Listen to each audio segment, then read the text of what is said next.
don't backtrack on the progress that you made in the offseason outside of your practices, right? Team practices, you're not going to get a ton of individual skill work, right? You're not going to be able to get a ton of shots up. You're not going to be able to really focus on making sure that you stay sharp. So finding opportunities outside of those practices to still get your reps in. So whether that means you're able to go before practice, after practice, maybe it means you find a time to go to the gym, outside of your practice times.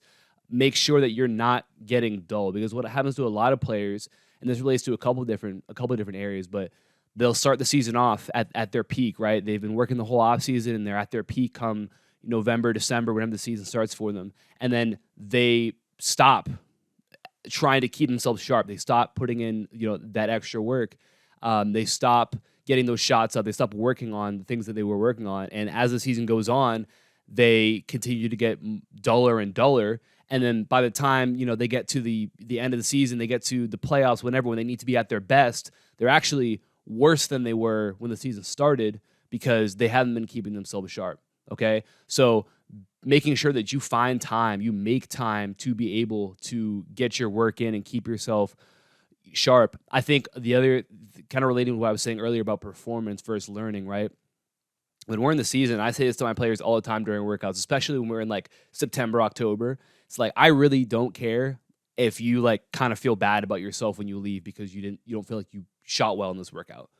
Like, that's kind of my goal sometimes, is like, I'm trying to make you miss shots. Like, I'm trying to see where you're at. How can we expand what you're able to do? And that's going to require, you missing sometimes. And that's going to mean some days you're going to leave and not feel super confident in yourself.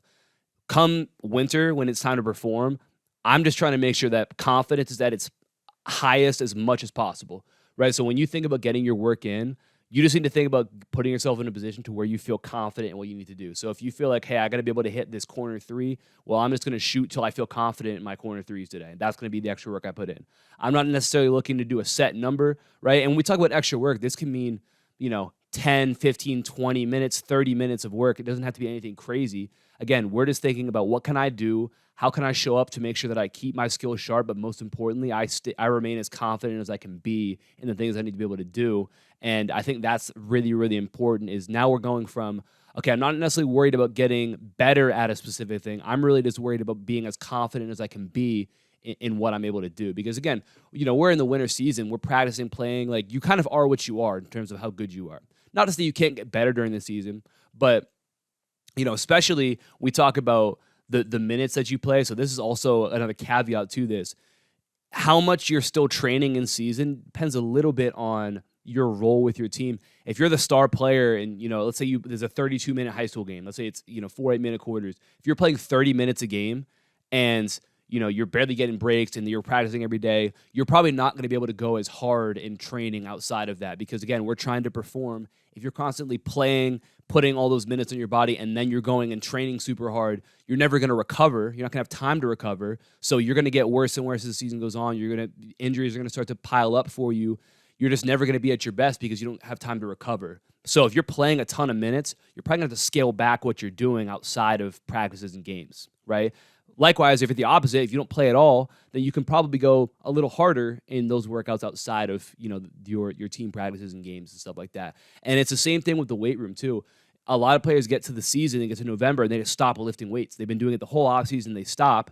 And the problem with that is that, again, now you're getting duller and duller as the season goes on, and now we all of a sudden get ourselves to, February, March, when you've got to be at your best, and you're weaker than you were in November. Right. So now this is also going to be a change because, again, you might have been lifting 4 days a week in the off season, going super hard. Now we can't afford to do that because, again, we got to recover every single day. We've got to be prepared to play the next game. We've got to be able to, perform at practice so that we're ready to go for those games. So when it comes to lifting, this can be scaled back a ton too. We're really just thinking about maintenance here. So how can I maintain what I have, right? How can I make sure that I feel good? So this can be as little as one time a week. Maybe you get in and you lift one time a week and you just hit, each part of your body for, one exercise. So maybe you go, like back squats, you go bench press, you go pull-ups, and, maybe you go deadlift or something like that, where you're just hitting, you're hitting those major movements, but maybe it's, probably a lot lighter than it would be. Maybe it's 2 to 3 sets of, 6, 8, 10 reps, but those reps are lighter than they probably could be. You're not trying to break records. You're just making sure that you keep on practicing those movements, right? Because that's all those lifts are, is just movements. So you're keeping yourself in that groove of being able to do that. And you're not getting weaker as the season goes on. You're able to keep what you have, right?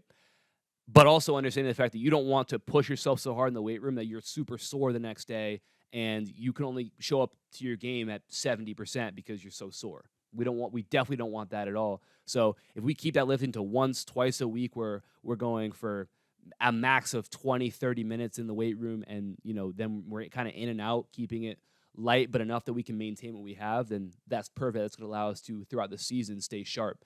And that's ultimately what we're trying to do when it comes to our training and season, is just stay sharp, stay confident. And the goal is to be at your best. Every game you want to be as close to 100% as you can be. So you can't let that training, it's a fine balance. You don't want to do nothing, but you also don't want to do so much that you're tired or you're sore. You have to give yourself time to recover. So you got to find that happy medium where you're recovered by the time those games come, but you're still able to keep yourself sharp and ready to go for the next thing.